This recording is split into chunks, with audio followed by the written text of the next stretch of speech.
আল্লাহ, জাগতিক চিন্তা থেকে ফারেক হলে আমার আপনার সাথে কথা বলতে ইচ্ছে করে, অথচ কোলাহল পেলেই আমি আপনাকে ভুলে যাই। বিপদ পেরিয়ে গেলেই হয়ে উঠি উদ্যত। নিজের হাসরের দিকে তাকালে দেখি গুনাহের ভারে নুয়ে আছে আমার মিজান।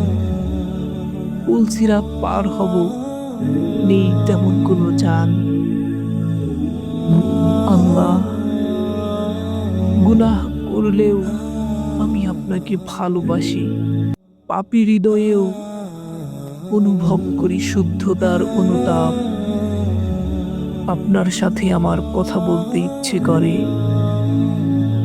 আপনি আমাকে হেদায়েত দান করুন, ক্ষমা করুন আমার যাবতীয় পাপ।